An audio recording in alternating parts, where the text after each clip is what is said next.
দর্শক স্বাগত জানাচ্ছি আমাদের নিয়মিত আয়োজন এখন প্রকাশ অনুষ্ঠানে। আজকে আমাদের যে এখন প্রকাশ অনুষ্ঠান আমরা যেভাবে করে থাকি আজকে একটু ভিন্ন অঙ্গিকে ভিন্নভাবে আমরা একটু সাজাতে চাই। বিশ্ববিদ্যালয়ের শিক্ষার্থী পর্যায়ে যারা আছেন তাদেরকে নিয়ে আজকে আমরা আমাদের অনুষ্ঠান সাজিয়েছি। আমাদের অনুষ্ঠানের নাম দিয়েছি নতুন শক্তি। যদি এভাবে একটু শুরু করি যে নতুন শক্তি বলতে আসলে শিক্ষার্থীরা কি বুঝতে চাচ্ছেন, সেই সঙ্গে আগামী জাতীয় নির্বাচন, সেই নির্বাচনে তাদের ভাবনাটা কি, তাদের যে জন আকাঙ্ক্ষার জায়গাটা ছিল সেই জায়গাটা আসলে কতটুকু পূরণ হয়েছে, যদি হয়ে থাকে সেটা কতটুকু হয়েছে, আর যদি না হয়ে থাকে সেই কারণগুলো কি ছিল সেসব বিষয়ে জানতে চাবো। এবং তাদের যে চাওয়া পাওয়া নতুন বাংলাদেশ, আমরা বলছি জুলাই আগস্ট পরবর্তী নতুন বাংলাদেশ, সেই বাংলাদেশে তাদের যে চাওয়া পাওয়া আকাঙ্ক্ষার কথা বলা হয়েছিল, তারা যেভাবে চেয়েছিলেন সেই জায়গাটা কতটা পূরণ হয়েছে সেসব বিষয় নিয়ে আজকে আমরা আলোচনা করব।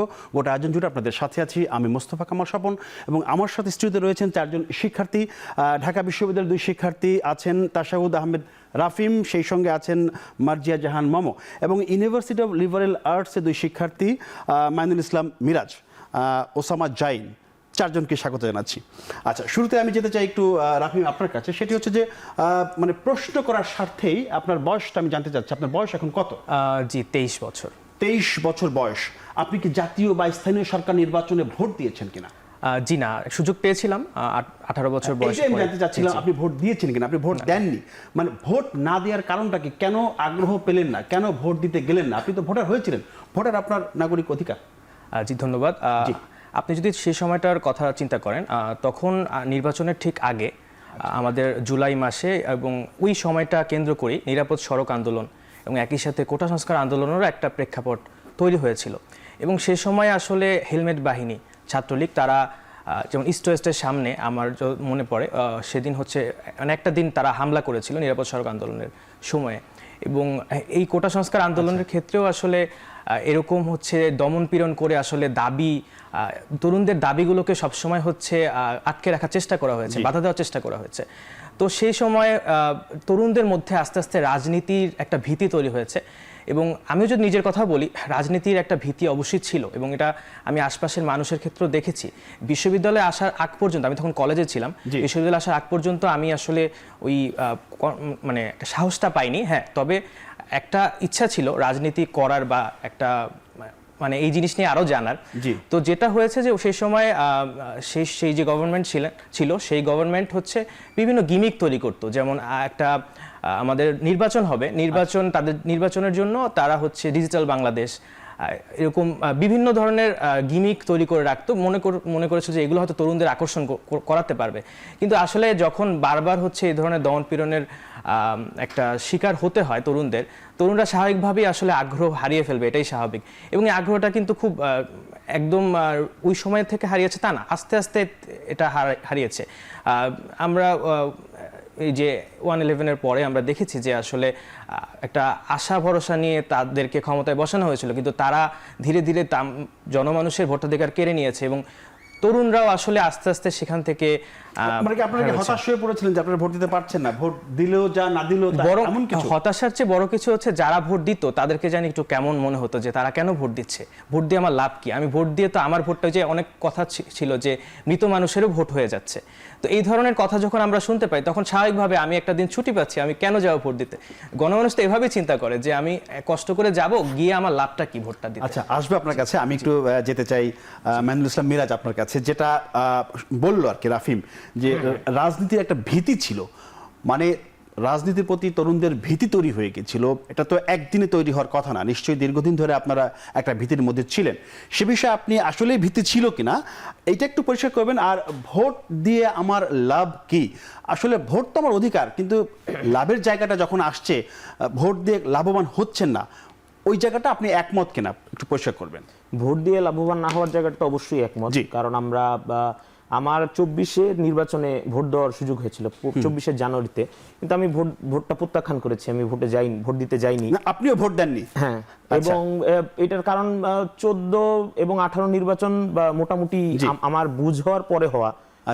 তো আমার মনে হয়নি ওই নির্বাচনগুলো কোনোটাই আর কি একটা নির্বাচনের স্ট্যান্ডার্ড কোনোভাবেই মেনটেন করছে। তো এই জন্য আমার মনে হচ্ছে যে আমার ভোটের আসলে কোনো মূল্য হবে না।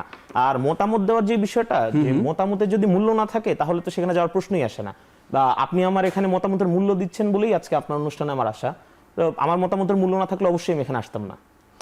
আপনাদের এই যে আপনারা ভোট দিতে চাচ্ছেন না, মানে রাষ্ট্র কি আপনাদের এই তরুণদের পালসটা কি ধরতে ব্যর্থ হলো? আপনারা ভোট দিতে যাচ্ছেন না, কেন যাচ্ছেন না? এই জায়গাটা কি কখনো আপনারা ভেবেছেন যে রাষ্ট্র আপনাদের এই জায়গাটা ধরতে পারলো কিনা, পালসটা ধরতে পারলো কিনা? রাষ্ট্র অবশ্যই ধরতে ব্যর্থ হয়েছে, আচ্ছা। সামগ্রিক রাষ্ট্র হিসেবে এবং পূর্ববর্তী সরকারগুলো ধরতে ব্যর্থ হয়েছে। মানে তরুণরা আসলে কি চায় এই পালসটা ধরতে ব্যর্থ হওয়ার কারণেই কিন্তু এই 24-এর গণঅভ্যুত্থানটা সফল হয়েছে আসলে। আচ্ছা, আসবো আপনার কাছে। আমি যেতে চাই একটু ওসামা যাই না আপনার কাছে। সেটি হচ্ছে যে মিরাজ ভোট দেয়নি, রাফিমও ভোট দেয়নি, ওরা দুজনে কেউ আসলে ভোট দেয়নি। আপনি ভোট দিয়েছেন কিনা? আমিও ভোট দিতে পারিনি, কারণ হচ্ছে আমার আচ্ছা। কাছে যেটা মনে হয়েছে যে আমার একই- ভোটটা একই কথা। একই কথা, যে আমার ভোটটা আসলে ফলাফলে কোনো জি। এফেক্ট করবে বলে আমার মনে হয়নি, এই কারণে হচ্ছে আমি ভোটটা দিতে পারিনি। আচ্ছা, প্রশ্ন আপনার কাছে অন্যটা আমার, সেটা হচ্ছে যে আসছে নির্বাচন, সেই নির্বাচন আপনার 25-এর শেষের দিকে হতে পারে অথবা 26-এর শুরুর দিকে এরকম হওয়ার কথা আছে। এখনো ওইভাবে ডেট ফিক্সড হয়নি, কিন্তু নির্বাচন হচ্ছে। সেই নির্বাচন আপনি নিশ্চয়ই এবার ভোট দিতে যাবেন। হ্যাঁ, আমি অবশ্যই যাব। এইবার কেন আগ্রহটা পাচ্ছেন? এবার নিশ্চয়ই কোনো চেঞ্জ আছে, সেই চেঞ্জগুলো কি? আপনি কেন হ্যাঁ, ভোট কারণ দিতে যাচ্ছেন? হচ্ছে আমার কাছে যেটা মনে হচ্ছে যে আচ্ছা। সবাই যেভাবে দেশের সংস্কারের পিছনে বা দেশ একটা সুন্দর বাংলাদেশ দেখার স্বপ্ন দেখছে, এখানে সবাই এগিয়ে যাওয়া দরকার। সেই হিসাবে আমারও এগিয়ে যাওয়া দরকার। আমি মনে করি যে আমরা সমাজ সংস্কারের আগে যেটা সব থেকে বেশি দরকার সেটা হচ্ছে ব্যক্তি সংস্কারের দরকার। আমরা সবাই যদি নিজেদের আচরণ, নিজেদের দায়িত্ববোধটা ঠিক করে ফেলি, তাহলে হচ্ছে সমাজ এমনি এমনি সংস্কার হয়ে যাবে। আচ্ছা, হ্যাঁ, আর আর আর কোনো যুক্তি আছে? আর আরেকটা, আচ্ছা আমি আপনার কাছে আসি একটু, মিরাজ আপনার কাছে। সেটি হচ্ছে যে ধরেন নতুন শক্তির কথা আমরা বলছি, নতুন একটি রাজনৈতিক দল আমরা হয়তো পেতে যাচ্ছি খুব শীঘ্রই। জাতীয় নাগরিক কমিটি এবং বৈষম্য বিরোধী ছাত্র আন্দোলন তারা মিলে একটা দল করতে যাচ্ছে, যেটা তারা বলেছে ফেব্রুয়ারির দিকে আসছে। এই নতুন শক্তির, তারা বলছে তারা নতুন রাজনৈতিক দল না, তারা ঠিক নতুন রাজনৈতিক শক্তি হিসেবে আসতে চায়। তাদের অনেক দিকগুলো আমাদের জানা আছে। আপনার এই দল সম্পর্কে, নতুন দল সম্পর্কে আপনার মানে কোনো ধারণা আছে কিনা, বা আপনি কিছু জানেন কিনা, সেটা জেনে আমি আপনাকে পরবর্তী প্রশ্ন করতে চাই। আচ্ছা, একটা দল আসছে জি। এবং এই সম্বন্ধে আমার একটু ধারণা আছে এবং আমি বিষয়টাকে সাধুবাদ জানাই। Fine. তরুণরা মিলে যদি নতুন একটা রাজনৈতিক দল তৈরি করাই যায়, আমরা যেহেতু অনেক বছর ধরে বাংলাদেশে টার্সিয়ারি ধরনের এক ধরনের আওয়ামী লীগ, বিএনপি, জামাতের রাজনীতি দেখে আসছি, বা বাংলাদেশ স্বাধীন হওয়ার পর থেকে নতুন তরুণরা একটা রাজনৈতিক দল তৈরি করবে, সেটার প্রতি অবশ্যই আমাদের নতুনদের আগ্রহ থাকবে, এটা খুব জি। স্বাভাবিক এবং আমরা এটাকে সাধুবাদও জানাই। তবে একটা বিষয় নিয়ে শঙ্কা প্রকাশ করি যে আমাদের এই গণঅভ্যুত্থানের নেতৃত্ব দেওয়া অন্যতম কয়েকজন আচ্ছা। উপদেষ্টা হিসেবে অলরেডি আছেন সরকারে। হ্যাঁ। তাদের একটা ইমপ্যাক্ট, তারা যদি সরাসরি বলতে গেলে কি, তারা যদি সরাসরি সাথেও না থাকে, তাদের আশীর্বাদও যদি সাথে থাকে নতুন দলটার, তাহলে আমি একটু শঙ্কিত হব নির্বাচনটা নিয়ে, নির্বাচনের ফেয়ারনেস নিয়ে। জি, আপনার ধরতে পেরেছি। আমি একটু যেতে চাই আমাদের যিনি আছেন মার্জিয়া জাহান মামো আপনার কাছে। সেটি হচ্ছে যে প্রশ্ন আমি করলাম, যে ফেব্রুয়ারিতে নতুন দল আসছে, নতুন শক্তি আসছে, আমাদের যে আলোচনার বিষয় নতুন শক্তি, তিনি যেটা বললেন যে তাদের যে একটা অংশ কিন্তু সরকারে আছে এই মুহূর্তে আছে, আবার তারা দল গঠন করবে। সেই ক্ষেত্রে একটা ভিন্ন মত, একটা আশীর্বাদ থাকলেও সেটা শঙ্কার বিষয়। আপনি কি আসলে কোনো শঙ্কা দেখছেন কিনা, বা আপনি কি চান যে তারা নির্বাচনের অন্তত অনেক আগেই তারা সেখান থেকে সরে এসে একটা মানে যেটাকে বলে লেভেল প্লেইং ফিল্ড তৈরি করার ক্ষেত্রে তারা ভূমিকা রাখতে পারবে কিনা, সেই জায়গাটা একটু আপনার মতামত জানতে চাচ্ছি। জি, ধন্যবাদ। আমিও আসলে একই মত প্রকাশ করতে চাই এখানে, কারণ হচ্ছে আমরা যে জিনিসটা আওয়ামী লীগের ক্ষেত্রে দেখেছি, এখন আমরা উপদেষ্টা মণ্ডলীর ক্ষেত্রে উনি যেটা বললেন যে আশীর্বাদ স্বরূপ হবে একটা ছত্রছায়ার একটা বিষয়, আসলে আমরা সবসময় দেখি কি যে যেই দল ক্ষমতায় থাকছে বা ক্ষমতার একটা আশীর্বাদ আসলে সব জায়গায় কিন্তু বিস্তৃত হয়ে যাচ্ছে। যদি আজকে যেমন আজকে ঢাকা ইউনিভার্সিটির বি ইউনিটের পরীক্ষা ছিল, আমরা যদি দেখি সেখানে রিসেন্ট টপিক থেকে অনেক প্রশ্ন এসেছে, যেমন আবু সাইদকে নিয়ে এসেছে, যেটা অবশ্যই আসা উচিত, এবং আরেকটা প্রশ্ন এসেছে যে ডক্টর মোহাম্মদ ইউনূসের যে 3-0 যেই তত্ত্বটা, ওটা নিয়েও এসেছে। তো আমার মতামতটা এরকম যে অবশ্যই নতুন দলকে আমরা সাধুবাদ জানাই, কিন্তু ওই একই মত যে লেভেল প্লেইং ফিল্ডের জায়গাটা অবশ্যই তৈরি হতে হবে, কারণ তারা যেহেতু তত্ত্বাবধায়ক সরকারের মধ্যে আছেন, থেকে তাদের ছায়াটা যদি পড়ে, আসলে ওই একই ধরনের একটা সংস্কৃতির দিকে আমরা হাঁটতে পারি কিনা, এই ধরনের একটা আপনি চাচ্ছেন ওই সংস্কৃতি থেকে বের হতে চাচ্ছেন, নতুন সংস্কৃতি চাচ্ছেন। এখন আপনাদের চাওয়া পাওয়াটা কি, আপনি কি মনে করছেন যে আপনাদের চাওয়া পাওয়াটাকে যথেষ্ট গুরুত্ব দেওয়া হচ্ছে? আপনারা যেভাবে চাচ্ছেন, যেটা আমি প্রশ্ন করেছিলাম, যে আপনাদের পালসটা, আপনাদের চাওয়া পাওয়াটা কি ওই পর্যন্ত পৌঁছাচ্ছে কিনা? আপনারা তো তখন একটা গণজোয়ারের অবস্থা তৈরি হয়েছিল এবং আপনাদের সবার পালসটা সবাই একসাথে ধরতে পেরেছিল, সেই জায়গাটা কি আছে এখন? আসলে সময়কাল খুব অল্প, তবুও যদি বলি যে আমার কাছে যে পুরো সময়কালটাতে যে জিনিসটা মনে হয়েছে সেটা হচ্ছে যে আমরা কথা বলার সাহসটা আবার একটু একটু করে হলেও ফিরে পাচ্ছি। যেমন আমি একটা ছোট্ট উদাহরণ আমার সম্পর্কেই দিই। আমি হলে আবাসিক শিক্ষার্থী, তো আমি যখন ছাত্রলীগের আমলে হলে ছিলাম, আমি লিগ্যাল সিটের, তো তখন হলের কোনো সমস্যা হলে না আমি নিজে থেকে কথা বলার সাহস পেতাম না, বা ওই যে ওনারা যেই কারণে নির্বাচনে অংশগ্রহণ করেননি, ওই একই কারণে আমি ওই উৎসাহটা পেতাম না যে আমি একটা সমস্যা নিয়ে বলবো, মানে এটার আসলে কোনো ইম্প্যাক্ট হবে কিনা, হতে পারে ক্যান্টিনের খাবার বা কিছু। রিসেন্টলি আমি হচ্ছে ক্যান্টিন থেকে খেয়ে ফেরার সময় দেখছিলাম যে একটা বিড়াল ওখানে, তো আমি জিনিসটা দেখে সাথে সাথে যেহেতু এতদিনের একটা অভ্যাস কিছু বলবো না, চুপ থাকবো, ওই করে আমি অনেকটা হেঁটে গিয়েছিলাম, ফেরত চলে যাচ্ছিলাম। আবার আমি ফেরত এসে আমি ওনাকে বললাম যে আপনাদের এটা কেন আপনারা দেখছেন না, এটা দেখা উচিত, এবং আমি সেটা আমাদের হল গ্রুপে পোস্ট করি এবং মানুষকে জানানোর চেষ্টা করি। এই জায়গাটা আমি মনে করি যে চেঞ্জ এসেছে, এবং আমার যেটা মানে বলার কথা সেটা হচ্ছে যে প্রত্যেকে যদি ব্যক্তি পর্যায় থেকে এই সাহসটা আস্তে আস্তে তৈরি হয়, আশা করি যে জাতীয় পর্যায়েও এটা আসলে একটা সামগ্রিকভাবে ইম্প্যাক্ট ফেলবে। আসবো আপনার কাছে, আমি একটু যেতে চাই রাফিম আপনার কাছে। সেটি হচ্ছে যে যেটি বললো মামু, একটা যে সাহসের বিষয়টা, যেটা নানা কারণে এতদিন ঝামেলাপূর্ণ একটা অবস্থার মধ্যে ছিল, সেটাকে তারা কাটিয়ে ওঠার কথা বলছেন। এ বিষয়ে আমি আসতে চাই না। আমার প্রশ্ন হচ্ছে যে নাগরিক কমিটি যে দল করতে যাচ্ছে, সেইখানে তারা বলছেন যে তারা তো আপনাদেরই পরিচিত, আপনাদেরই একসময় সহকর্মী, সহপাঠী, বন্ধু। নতুন যে দল, সেই দল রাজনৈতিক দল না, রাজনৈতিক শক্তি। রাজনৈতিক শক্তি, তারা অর্গানাইজেশনাল লিডার তৈরি করবে, তারা ভলান্টিয়ারিং লিডার তৈরি করবে। বলছে যে বাংলাদেশের লিডারের সংকট।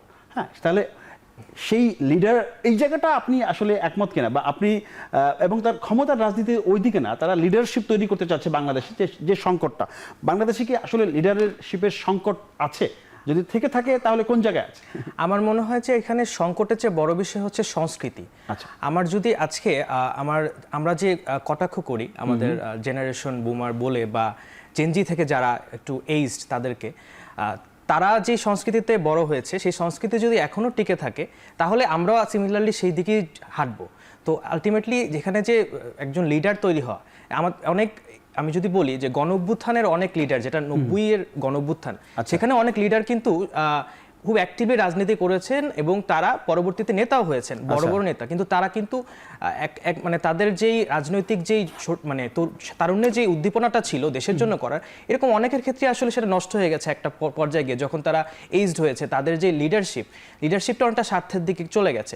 তো সংকটটা আসলে ওইভাবে না দেখে আমাদের মনে হয় সংস্কৃতিটা এবং আমাদের কাঠামোর দিকে পরিবর্তন, চেঞ্জের কথা চিন্তা করা উচিত। কারণ আমি যদি এখন সবসময় হচ্ছে গলার জোর দিয়ে রাজনীতি করতে যাই, সেটা আসলে যে তরুণরা পছন্দ করে না। আবার একই সাথে আমরা এখন যেমন ইন্টেলেকচুয়াল একটা রাজনীতির যুগের কথা বলা হচ্ছে, সেটাই বলা হচ্ছে ইন্টেলেকচুয়ালিটি। জি জি জি। তো এখন এই রাজনীতিটা যদি হয় যে তর্ক বিতর্ক, বাট তর্ক বিতর্কের মধ্যেও আসলে একটা সহনশীলতা দরকার আছে। যে আমি একজনকে নিয়ে কথা বলছি, যেমন আমি একটা জিনিস বলি, কিছু রাজনৈতিক দল বা এরকম ক্যাম্পাসের মধ্যে আমি যেটা দেখি যে কোনো একটা রাজনৈতিক দল একটা শিক্ষার্থীর জন্য একটা কিছু করতে চায়, একটা উদ্দেশ্য। আচ্ছা, তো সেই উদ্দেশ্যে তারা করতে যাবে এবং পরবর্তীতে ওই একই উদ্দেশ্য হয়তো আরেকটা রাজনৈতিক দল আসলো। তো এখন আমাদের মানে দুইটা রাজনৈতিক দলের উদ্দেশ্য কি হওয়া উচিত? যে আমরা দুইজন মিলে সমস্যাটা সমাধান করব, মানে অ্যাটলিস্ট একটা সহাবস্থান থাকবে। যদি ওই সমস্যাটার সমাধান হলো কিন্তু একটা দল ক্রেডিট নিয়ে নিল, তারা প্রমাণ করার চেষ্টা করলো না আমরাই সব করেছি। আমি গণ-অভ্যুত্থানের কথা যেমন পাঁচ থেকে বলছি, আমি ছোট ইস্যু থেকেও বলছি যে এখন যেটা তৈরি হয়েছে প্রতিযোগিতা, গণতান্ত্রিক অধিকার, এটা কিন্তু হয়েছে এবং প্রত্যেকটা রাজনৈতিক দল মত প্রকাশ করছে, নিজেদের যে এজেন্ডা সেটাকেও মানুষকে জানাচ্ছে। কিন্তু সেটা যখন একটু আগ্রাসী হবে যে আমি করেছি এটা একটা জিনিস হয়ে যাওয়ার পরে, কারণ আমি তো আমার কাজটা কি, আমি রাজনীতি করছি কেন? জনমানুষের জন্য, বা তারা রাজনীতি করছে কেন? বা শিক্ষার্থীদের যারা রাজনীতি করছে তারাও তো শিক্ষার্থীদের জন্য করছে। তাহলে শিক্ষার্থীদের একটা ভালো জিনিস যদি হয় সেটাতে আমার কেন ক্রেডিট নিতে হবে? আমার তো হচ্ছে হ্যাঁ, যদি কেউ সামহাউ হয়তো, যেটা এখন ভাইরাল হওয়ার যুগ, হয়তো কেউ কোনো রাজনৈতিক দল ভাইরাল হয়ে গেল, আমি সাধুবাদ জানাই যে ঠিক আছে, আমি উদ্যোগ নিয়েছিলাম, আরেকজন হচ্ছে সেটা উদ্যোগী হয়ে হয়তো তারা কনক্লুশন টেনেছে, তো আমরা সাধুবাদ জানাই। আমরা কেন হচ্ছে সেখানে কেন সে ক্রেডিটটাকে আপনি ছড়িয়ে দিতে চান, মানে একক কৃতিত্ব ওইভাবে? সেটা হচ্ছে বেসিক আছে। এখন যদি কারো কোনো ক্রিয়েটিভ প্ল্যানিং থাকে যে আমি এমন একটা কিছু করবো যেটা আমার রাজনৈতিক দলের জন্য ভালো, সেটা ডিফারেন্ট, কিন্তু আমি বেসিক জিনিসগুলো তো আমাদের ক্রেডিটেড হওয়া উচিত না। আমি একটা পানির কল ধরুন, আমি একটা উদাহরণ দিচ্ছি, পানির কল করবো, তো সেটা তো একটা বেসিক জিনিস, মৌলিক রাইটস, মানে বেসিক রাইটস।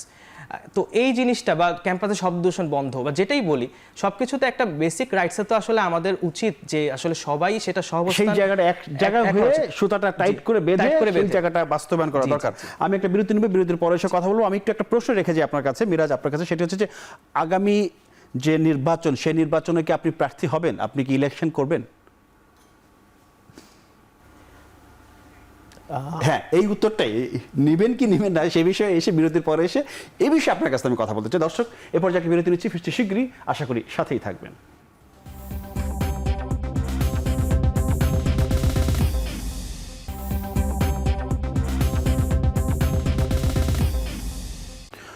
দর্শক, বিরতির পর আবারও স্বাগত জানাচ্ছি আমাদের নিয়মিত আয়োজন এখন প্রকাশ অনুষ্ঠান। আমরা কথা বলছিলাম নতুন শক্তি নিয়ে। আমাদের সাথে যোগ দিয়েছেন বিশ্ববিদ্যালয় পর্যায়ের 4 জন শিক্ষার্থী। আমি একটু বিরতির পরে জানতে চেয়েছিলাম মিরাজের কাছে যে মিরাজ, আপনি আসন্ন নির্বাচন, সেই নির্বাচনে আপনি প্রার্থী হবেন কিনা? না, আমি আসলে প্রার্থী হওয়ার ইচ্ছুক। প্রার্থী হবেন না, এটাই হচ্ছে প্রশ্ন। আপনি কেন প্রার্থী হবেন না, কারণটা কি? আমি আপনাকে বলি, দেখেন, নির্বাচন ব্যবস্থা সংস্কার কমিশন তাদের যে প্রস্তাবনা, সুপারিশ, সেইখানে 25 বছর বয়সে নির্বাচন করতে পারবে, সেটাকে কমিয়ে 21 করা হয়েছে। বোঝাই যাচ্ছে যে এটা শিক্ষার্থীদের একটা সুযোগ দিতে চায়, শিক্ষার্থীরা যাতে অংশগ্রহণ করতে চায়। তাহলে আপনি যদি অংশগ্রহণ না করেন, তাহলে নতুন বাংলাদেশ গড়ার ক্ষেত্রে আপনার ভূমিকাটা তাহলে কি আমরা হারাচ্ছি কিনা? আপনি অংশগ্রহণ করলে তো আরো ভালো হতো, কেন করছেন না? অসুবিধা কোথায়? আমার মনে হয় না যে 21-22 বছরই বাংলাদেশের মাত্র 300 কনস্টিটিউশন মানে আসন, সংসদে 300 আসনের ভিতরে একটা আসন আমার ওইভাবে নিয়ে চালানোর বিষয়টা আমার মনে হচ্ছে না। 21-22 বছরের আসলেই কারো এত পরিপক্কতা আছে। এটা কি মানে পূর্ণাঙ্গ পরিপক্ক বয়স আপনি এটাকে বলতে চাচ্ছেন না? আমি একটা পরিপক্কতার অভাব চিন্তা করছি। আচ্ছা। রক্ত গরমের একটা বিষয় আছে আমাদের একটু ভিতরে যদি এখন। ব্যাখ্যা করেন, একটু বুঝিয়ে বলেন তাহলে। রক্ত গরমের বিষয়টা হতে পারে ডিসিশন মেকিং এর ক্ষেত্রে, আচ্ছা। মূলত এই জায়গাটাই, যেহেতু পলিটিক্যাল দলগুলা বা যারা সরকারে থাকে তারা হয়তো মূলত হলো লিডারশিপের জায়গাটায় কাজ করে। আচ্ছা। এখানে একটা আমলাতান্ত্রিক বিষয় আছে, আমলাদের নিয়ন্ত্রণের একটা বিষয় থাকে পলিটিক্যাল দলগুলোর। সেই জায়গায় আমার মনে হচ্ছে যে আমরা 20-21-22 বছরের মানুষগুলো এখন ওইভাবে পরিপক্ক না, অথবা আমাদের লেখাপড়ার জায়গাটা অথবা রাজনৈতিক পাঠের জায়গাটা এখনো পরিপক্ক নয় ওইভাবে। 20-21 বছর আমার মনে হয় যে 25টা মানে এটা বেয়ার মিনিমাম বলা যায়। আচ্ছা। আর এটা আমার মনে হয় এখনো প্রস্তাবনা পর্যায়ে আছে। হ্যাঁ, সেটা এখনো চূড়ান্ত হয়নি, এটা প্রস্তাবনার কথা বললাম। সেই আঙ্গিকে আপনাকে আমি জানতে চেয়েছি, আমি যেতে চাই মামুর কাছে। মামা, মিরাজের সাথে আপনার কোনো দ্বিমত আছে কিনা? মিরাজ যেটা বলতে চাচ্ছে যে 21 বছর বয়স ঠিক পরিপক্ক না, ওই বয়সে ডিসিশন নেওয়ার ক্ষেত্রে সে হয়তো ভালো ডিসিশন নিতে নাও পারে, কারণ তার অভিজ্ঞতার একটা ব্যাপার আছে। ওই জায়গাটাকে আপনি একমত, নাকি আপনি 21-এ নির্বাচন করতে চান, নাকি 25 চান? যদি না চান তাহলে কেন চান? আমি পার্শিয়ালি একমত, কারণ আচ্ছা। হচ্ছে এটা সত্যি উনি যেটা বলেছেন রক্তকরণ বা ডিসিশন মেকিং এর ব্যাপারটা। আরেকটা জিনিস আমার যেটা মনে হয়, যেহেতু উনি বললেন আমলাদেরকে একটু নিয়ন্ত্রণ করা বা এই নেতৃত্বের যে বিষয়টা, আমাদের সংস্কৃতিগতভাবে আমাদের মনস্তত্ত্বে আসলে আমরা ওই জিনিসটা মেনে নিতে কতটুকু পারি যে একজন ইয়াং নেতৃত্ব আমাদেরকে দিচ্ছেন, বা যারা আমরা এই যে তাদের আন্ডারে যারা কাজ করছেন তারা ওই নেতৃত্বটা আসলে কতটুকু পজিটিভলি নিবেন, সেটা একটা মানে খুবই গুরুত্বপূর্ণ প্রশ্ন থেকে যায়। এই সাংস্কৃতিক পরিবর্তনটা আসতে গেলে একটা দীর্ঘ মনস্তাত্ত্বিক পরিবর্তনের দরকার আছে বলে আমি মনে করি, এবং সেটার জন্য সময় প্রয়োজন। আচ্ছা, আসবো আপনার কাছে। আমি যেতে চাই জাইন আপনার কাছে, সেটি হচ্ছে যে আপনি কি মানে নিয়মিত বাজার করেন? আপনি বাজারে যান? আমি বাজার যাই না। আচ্ছা। আমার বাবাই দেখাশোনা করে। আপনার বয়স কত? আমার বয়স এখন হচ্ছে 23 বছর। ধরেন 23 বছর। আপনি যদি, তাহলে তো আসলে মিলেই যাচ্ছে। ধরেন আপনি বাজার করেন না, বাজারে যাচ্ছেন না, সেই মানুষটা আপনি রাষ্ট্র চালানোর একটা ভূমিকা নিতে চাচ্ছেন 21 বছর বয়স, আমি যে জন্যই বললাম।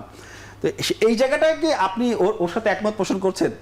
যে আপনারা সব এখন যেটা আপনাদের কথা চিন্তা করে কিন্তু 21-এর একটা প্রস্তাবনা এসেছে, এখন দেখছি যে আপনারা 21 চাচ্ছেন না, আপনারা এখন নির্বাচন করতে চাচ্ছেন না, তাহলে খারাপ চাচ্ছেন। ওই জায়গাটা যদি একটু বলতেন। আমি মনে করি যে 21-এ যে পয়েন্টটা ভাইয়া বলছে সেটার সাথে আমি একমত যে হ্যাঁ, পরিপূর্ণভাবে যে আসন নিয়ে নিবে ওইরকম পরিপক্ক হয়তো না, কিন্তু আমি মনে করি যে লার্নিং প্রসেসে এরকম কোনো একটা কাঠামো তৈরি করা যেতে পারে, যেটার মাধ্যমে হচ্ছে 21 বছর বয়সে যারা আছে তারা হচ্ছে রাজনীতিটা কিভাবে করবে, ডিসিশনটা কিভাবে নেবে, সেই প্রসেসটা তারা শিখবে। এবং হচ্ছে 25 বছরে যেটা ছিল সেই বছর সে সময় গিয়ে হচ্ছে তারা দেশকে পরিচালনা করবে। আমি একটা অ্যাড করতে চাই। আসবো আপনার কাছে যদি আবার সুযোগ পাই। আমি যেতে চাই আবারও রাফিম আপনার কাছে, সেটি হচ্ছে যে আপনি তো 3 জনের কথা শুনলেন, যদি আপনার কিছু বলা থাকে এ বিষয়ে আপনি বলবেন। তবে প্রশ্ন হচ্ছে যে সংস্কারের যে আপনি নিশ্চয়ই বাংলাদেশ এখন যে রাষ্ট্র ব্যবস্থা সেই জায়গাটায় অনেক চেঞ্জ আনার ক্ষেত্রে অনেক সংস্কার এসেছে। অলরেডি 4টা কমিশন তাদের সংস্কার প্রস্তাব জমা দিয়েছে। সেখানে এই যে যেটা বললাম 21 বছর এসেছে, একজন প্রধানমন্ত্রী 2বারের বেশি থাকতে পারবেন না, রাষ্ট্রপতিও 2 বছর 2 মেয়াদে থাকতে পারবেন, যেটা আমরা দেখেছি যে আগের সরকারগুলোতে যে একটা পরিবারতন্ত্রের মতো ছিল। তো আরও অনেক চেঞ্জ আসছে, হ্যাঁ, যে আপনি যে কোনো এলাকায় যদি ভোট 40%-এর নিচে কম পান, তাহলে সেই ভোট আবার নতুন করে সেখানে ভোট নিতে হবে, এরকম অনেক সংস্কার প্রস্তাব এসেছে। এই সংস্কার প্রস্তাবগুলোকে আপনি আসলে কিভাবে দেখছেন? বিশেষ করে ধরেন 2বারের বেশি একজন প্রধানমন্ত্রী হতে পারবে না, সেই জায়গাটা কি? জি, 2বারের বেশি প্রধানমন্ত্রী হতে পারবে না, এই ইস্যুটা ধরেই বলি। এটা যদি এরকম হয় যে 2বারের বেশি প্রধানমন্ত্রী হতে পারবে না, সেক্ষেত্রে অবশ্যই রাজনৈতিক দলগুলোকেও মানে গঠনতান্ত্রিকভাবে পরিবর্তিত হতে হবে। তারা তাদের যেই এটাও নিয়ম হওয়া উচিত যে রাজনৈতিক দলের যে তারা লিডার থাকবেন, তারা যাতে একনিষ্ঠভাবে দলের একদম জন্ম থেকে শেষ পর্যন্ত লিডার না হয়ে ওঠে। এখানে প্রধানমন্ত্রী থাকেন, দলের প্রধানও থাকেন, আবার প্রধানমন্ত্রী থাকেন, ফলে দল রাষ্ট্র তো আলাদা একটা জায়গা, সেই জন্য আপনাকে জি জি জি রাষ্ট্রের ক্ষেত্রে অবশ্যই এটা নিয়ম হওয়া উচিত। এটা মার্কিন পদ্ধতিতেও যদি আমি বলি যে এটা আসলে একটা ওই যে যেটাই বলি আমি, যদি সময়ের একটা লেভেল প্লেইং ফিল্ড তৈরি করে। কারণ আমি আজকে যদি জানি যে আমার 20 বছর পরেও আমি ক্ষমতায় আসতে পারবো, তাহলে তো স্বাভাবিক আমি ওইটার রাস্তাই তৈরি করব। যদি আমি জানি যে আসলে আমি যদি অনেক ভালো করি, আমি হয়তো 5 বছরের পর আবার 5 বছর পাবো, এই 5 বছর পাওয়ার জন্য হয়তো আমি ভালো কাজ করব। আচ্ছা, সো এটা হচ্ছে একটা জিনিস হতে পারে। তবে আরেকটা পয়েন্ট অফ ভিউ হচ্ছে অনেক সময় একটা রাজনৈতিক একটা কৌশল ছিল যে টানা 2বারের বেশি কথাটা বলা হয়। তো টানা কথাটা ওয়ার্ডটা একটু আমি আমার সাংঘর্ষিক মনে হয় আমার কাছে। টানা বলতে যে এমন হতে পারে যে একজন একটা দলের 10 বছর একজন ক্ষমতায় থাকলেন, তারপর 5 বছর উনি হয়তো সেকেন্ড ম্যানকে ক্ষমতায় দিলেন, আবার এরপর আবার উনি আবার ক্ষমতা আসলে, এরকম টাইপ একটা কিছু হতে পারে আমার কাছে মনে হয় আর কি। সেক্ষেত্রে ওই শব্দটাকে ছেটে ফেলে যদি শুধু 2 বছরের কথাটাই শুধু 10 বছরের কথাটাই বলা হয়, তাহলে ঠিক আছে, এটা লেভেল প্লেইং ফিল্ড তৈরি করে এবং এটা আসলে পরিবর্তিত পদ্ধতিতে এবং আমাদের গণতন্ত্রের জন্য এটা একটা সুদীর্ঘ আমরা স্বপ্ন দেখতে পারি আসলে। আমি একটু যেতে চাই মামু আপনার কাছে, সেটি হচ্ছে যে আপনারা যে আশা আকাঙ্ক্ষা, যে উদ্দীপনা, যে চাওয়া পাওয়া, যে চিন্তা চেতনা থেকে আপনারা সবাই একত্রে মাঠে নামলেন এবং নতুন বাংলাদেশের ক্ষেত্রে একটা ভূমিকা রাখলেন। এখন এই যে নতুন বাংলাদেশ, ধরেন স্বাধীনতা থেকে এই পর্যন্ত 54 বছর আমরা পার করে ফেলেছি, এখনো অনেক সিদ্ধান্ত আমরা দেখি যে নিতে হচ্ছে, যে সিদ্ধান্তগুলো অনেক আগে নেওয়া দরকার ছিল সেগুলো এখন নিচ্ছে। এই ক্ষেত্রে কি প্রচলিত ধারার যে রাজনীতি আমরা দেখলাম, সেই রাজনীতিকে তাহলে কি আমরা কি বলবো ব্যর্থ? এখন যে নতুন রাজনীতির কথা আমরা শুনছি, নতুন শক্তি, নতুন রাজনীতি, তাহলে প্রচলিত ধারার রাজনীতির সাথে এখনকার রাজনীতির কোনো পার্থক্য আপনি দেখেন কিনা? প্রচলিত ধারা বলতে আওয়ামী লীগ, বিএনপি, জামাত, জাতীয় পার্টি, বাসদ, অন্যান্য যারা আছেন। জি জি, ধন্যবাদ। আমি আসলে মনে করছি যে প্রচলিত ধারার রাজনীতিটা আমাদের পালস ধরতে ব্যর্থ হয়েছে জন্যই আসলে এত বড় একটা সংগ্রাম এবং প্রচুর প্রাণহানি আমরা দেখেছি, রক্ত দেখেছি।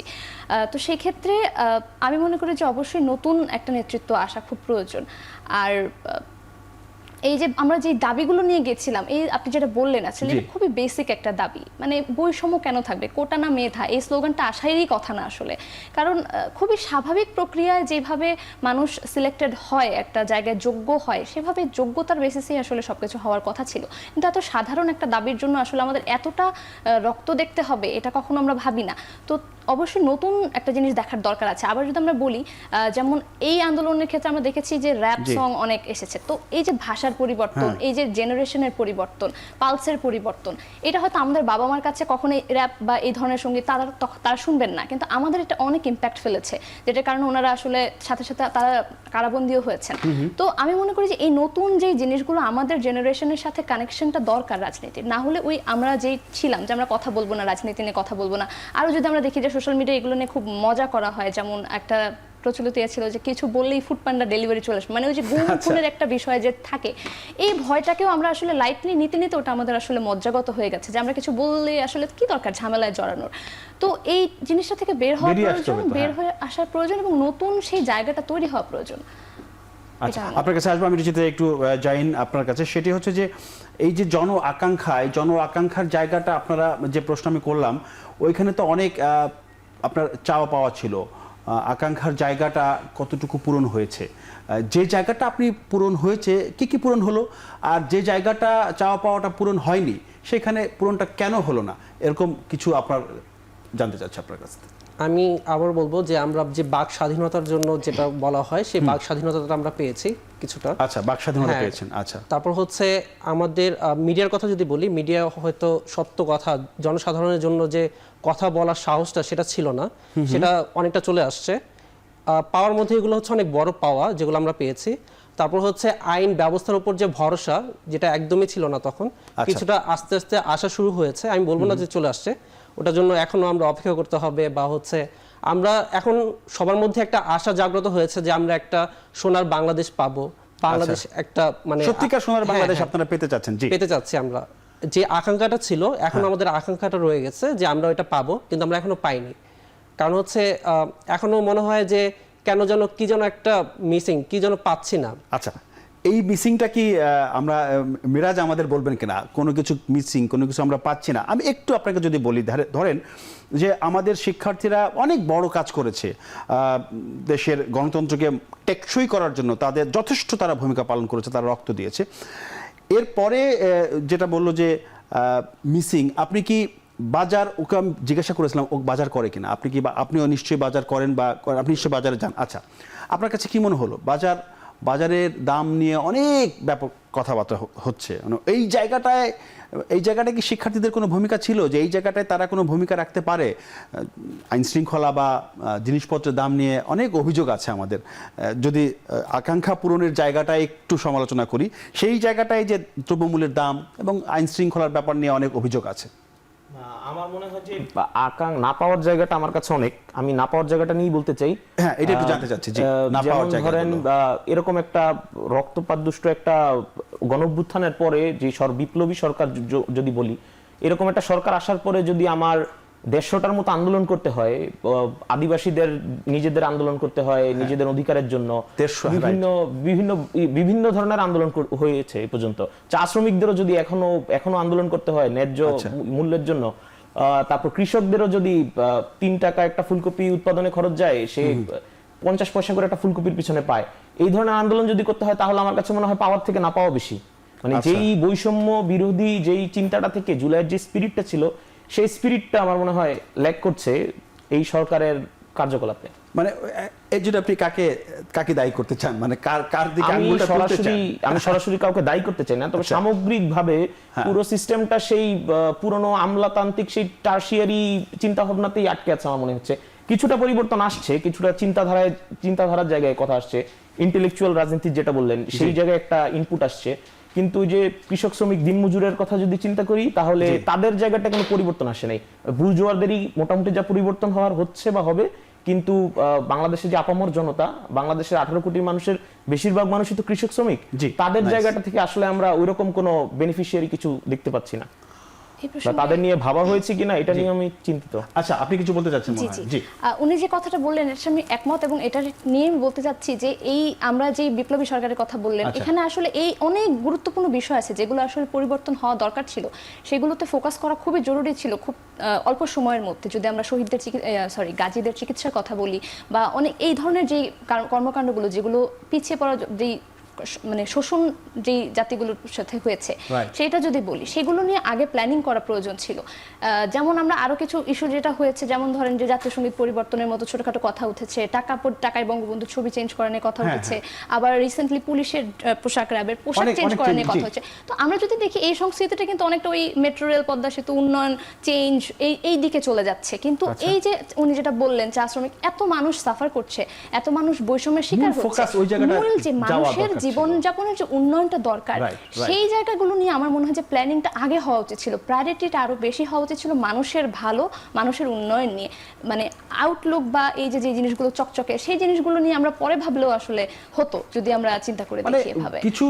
সবকিছু নিয়ে না ভেবে কিছু গুরুত্বপূর্ণ কিছু সংস্কার, গুরুত্বপূর্ণ কিছু চাওয়া পাওয়া, সেটাকে গুরুত্ব দিয়ে, ধরেন আমি 20টা পয়েন্ট না দিয়ে আমি 10টা পয়েন্ট চিন্তা করে, 5টা পয়েন্ট চিন্তা করে ওই 5টাগুলোকে ফোকাস করে আমি যদি করতাম, তাহলে হয়তো ভালো কিছু আমরা এখন পর্যন্ত পেতাম। আচ্ছা, আলোচনা আরো রয়েছে। দর্শক, এ পর্যায়ে একটা বিরতি নিচ্ছি, ফিরছি শীঘ্রই, আশা করি সাথেই থাকবেন।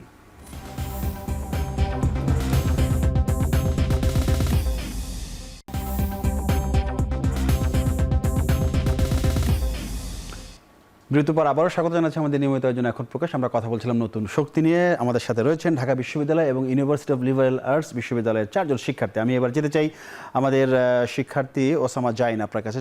বিরতির আগে যেমনটি বলছিলেন মিরাজ এবং মমো যে সরকার, নতুন যে সরকার, তাদের কাছে যে চাওয়া পাওয়া অনেক বিষয় আছে, 150টি আন্দোলন হয়েছে, সব কিছু তো আসলে সরকার ওইভাবে ট্যাকেল দিতে পারে নাই, বা চাওয়া পাওয়ার জায়গাটায় অনেক আছে, ক্ষত আছে।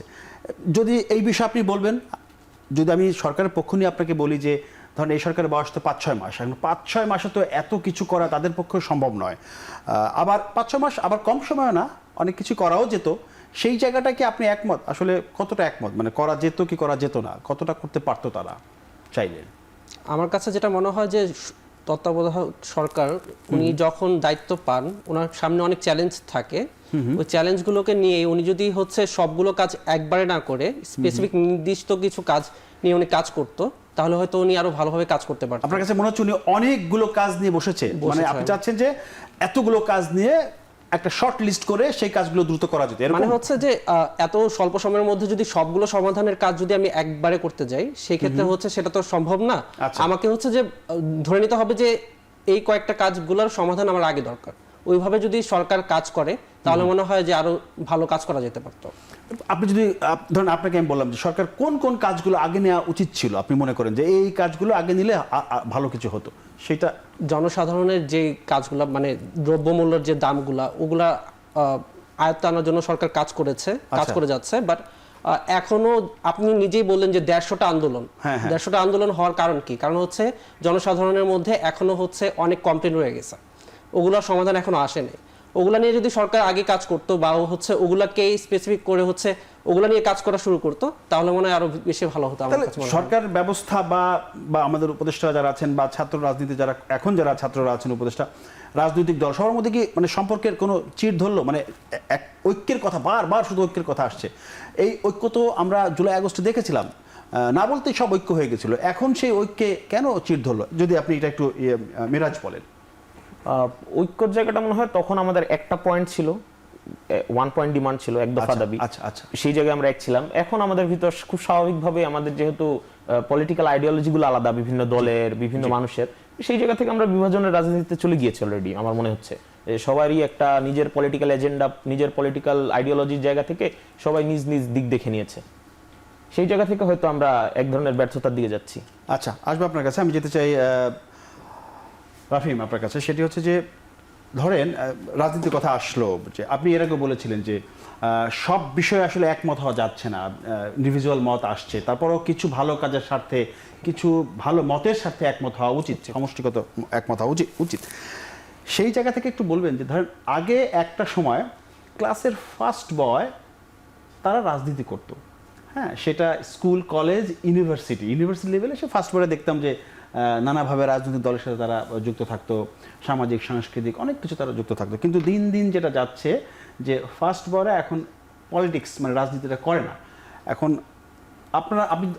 আমি যতটুকু জানি আপনি ক্লাসে ফার্স্ট হন, আপনি আসলে কেন রাজনীতি থেকে অনেকটা দূরে, মানে আপনারা কেন রাজনীতি করেন না? ব্যাক বেঞ্চে যে থাকেন, যে পেছনের দিকে যাচ্ছে, তারাই দেখি রাজনীতির দিকে এগিয়ে যাচ্ছেন। তাহলে আমরা মেধাবী রাজনীতিবিদ কোথায় পাবো? আমি আপনার সাথে পার্সিয়ালি একটু দ্বিমত করতে চাই। আমার মনে হয় যে এটা আসলে একটা সময় ছিল, সেটা হচ্ছে 5 আগস্টের আগে। 5 আগস্ট না, আমি হয়তো কোটা আন্দোলনের আগেই বলবো। ওই সময় হয়তো এই জিনিসটা ছিল, কারণ তারা একনিষ্ঠভাবে হয়তো মনে করতো যে আমরা ক্যারিয়ারের প্রতি ফোকাস করব। এখন এত ভাস্টভাবে পলিটিক্সটা ছড়িয়ে গেছে এবং সবার আসলে এত একনিষ্ঠভাবে তারা পলিটিক্সটাকে ফিল করছে। আমার কাছে মনে হয় এখন আসলে ওই সীমাবদ্ধতার মধ্যে নাই, কিন্তু এটা হয়তো 1 বছর 2 বছর পরে আবার কমেও যেতে পারে, যদি এরকম হয় যে আমরা বারবার ওই যে আশা কমে যাওয়ার কারণে কি রাজনীতির যে শূন্যতা, লিডারশিপের যে শূন্যতা জায়গা তৈরি হয়েছে? এখনো সেটা হয়নি আমার কাছে মনে হয়, সেটা হতে পারে, সম্ভাবনা এখনো আছে।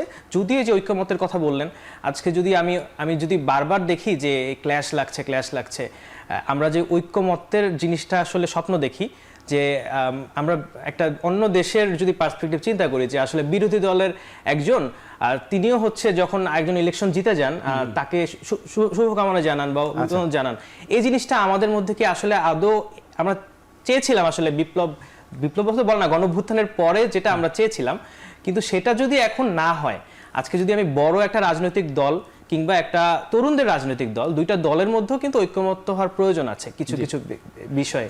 মামা কি কিছু বলবেন যে এই যে আমি যে বললাম যে ক্লাসের যে সবচেয়ে মেধাবী ছেলেটি বা মেয়েটি তারা একসময় রাজনীতি করতো, আপনি 60-এর দশক, 70-এর দশক, 80-এর দশক, এখন সেইভাবে আসে না, যেটা মিরাজ বললো যে রাফিম বললো যে চেঞ্জ আসছে।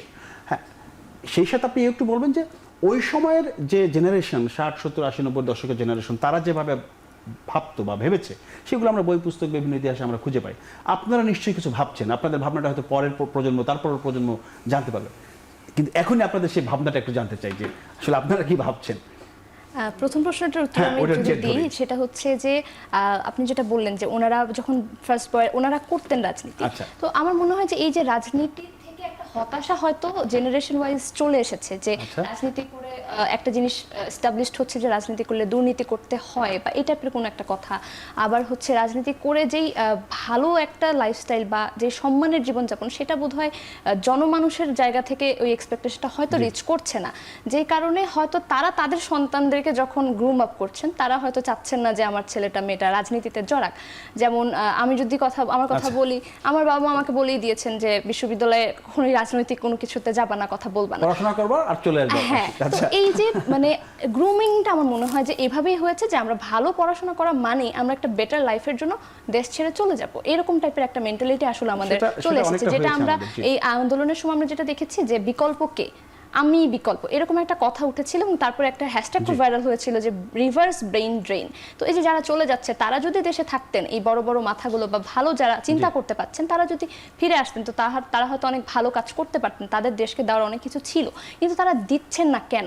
কারণ যদি আমি সেই কোটা আন্দোলনের মেইন এটাই দেখেছি, এই যে কোটার কারণে যেই স্বজনপ্রীতি বা এই যে মানে যোগ্য লোকগুলো আসলে যোগ্য জায়গায় যেতে পারছে না এবং এই বাধার সৃষ্টির জায়গাটার কারণে হয়তো তারা হতাশ হয়ে আসলে ফেরত যাচ্ছে। এই জায়গায় যদি সময় থেকে জিনিস আপনার কাছে add করতে হ্যাঁ, চাই। জি আপনার কাছে আসতে চাচ্ছিলাম, বলেন। আমার কাছে মনে হয় ফার্স্ট বয়ের রাজনীতিটা আসছে না, এটার একদম সারফেস লেভেলের আলোচনা হলো যে হ্যাঁ। অর্থনৈতিক কারণ, নৈতিকতার কারণ।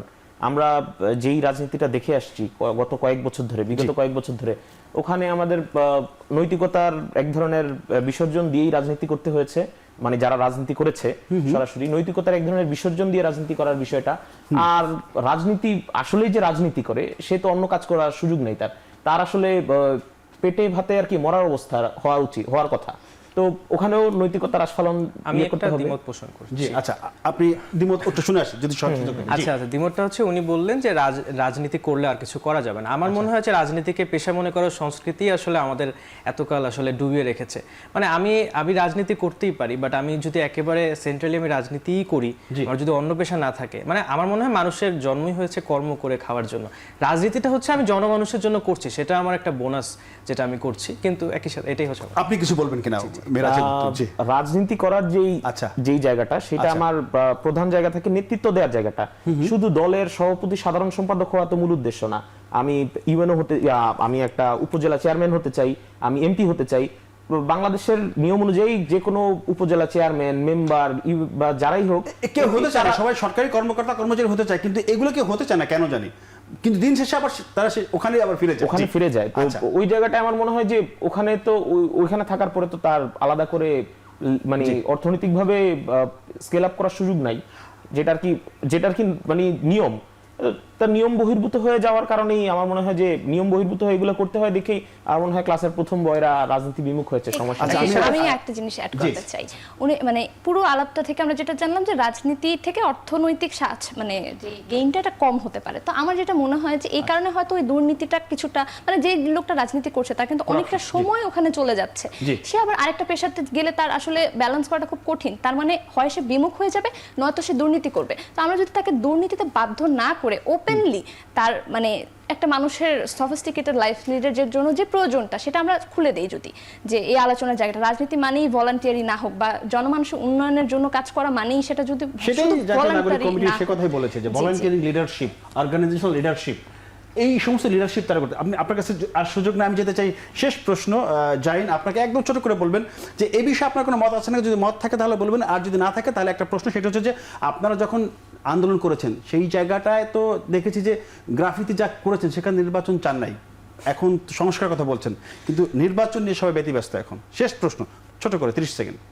আমি এটার সাথে যেটা অ্যাড করতে চাই সেটা হচ্ছে যে যারা নাকি হচ্ছে আগে দুর্নীতির কারণে রাজনীতিতে অংশগ্রহণ করতে আচ্ছা, চায়নি, আচ্ছা, আচ্ছা। কারণ হচ্ছে সেই ভরসাটা তারা তখন পায়নি। আচ্ছা, এখন হচ্ছে লিডারশিপের অভাব যেটা বলা হচ্ছে, তো আমি বলতে চাই হচ্ছে এখন মানুষের মধ্যে সেই আশা বা আকাঙ্ক্ষাটা আসতেছে যে হ্যাঁ আমরা হচ্ছে নির্দ্বিধায় বা সমস্যা ছাড়া মানে হচ্ছে দুর্নীতি ছাড়া হচ্ছে আমরা এই রাজনীতিটা করতে পারবো। তো আমি বলবো যারা নাকি হচ্ছে এটা থেকে দূরে ছিল তারা যেন এটার মধ্যে চলে আসে। ধন্যবাদ ওসামা জাহিন, আপনাকে ধন্যবাদ জানাচ্ছি তারশাদ আহমেদ রাফিম, মার্জিয়া জাহান মমো এবং মাইনুল ইসলাম মিরাজ। আশা করি পরবর্তীতে আপনাদের সাথে আমাদের আবারও দেখা হতে পারে আপনাদের ভাবনা চিন্তা জানার জন্য। দর্শক, আমরা অনুষ্ঠান যে কথাগুলো উঠলো, মূল কথাটা যদি বলি যে রাষ্ট্র ব্যবস্থা কিভাবে চলবে সেই জায়গাটা পরিষ্কার করার জন্য, সেই জায়গাটা টেকসই মজবুত করার জন্য আমাদের যারা তরুণ প্রজন্ম, তরুণী যারা আছেন তাদের পালসটা আসলে বুঝতে হবে, রাষ্ট্রকে বুঝতে হবে। সেই যারা বুঝবে তাহলেই হয়তো রাষ্ট্রটা, যে আদর্শ রাষ্ট্রের কথা আমরা বলি, দুর্নীতিমুক্ত রাষ্ট্রের কথা বলি, আবাদ সুষ্ঠু একটি দেশের কথা বলি, সেই জায়গাটা আমরা দ্রুত পৌঁছাতে পারবো। আজ এ পর্যন্ত, আগামীতে নতুন কোনো বিষয়ে আমরা কথা বলবো। সে পর্যন্ত সবাই ভালো থাকবেন, নিরাপদে থাকবেন। সবাইকে ধন্যবাদ, শুভরাত্রি।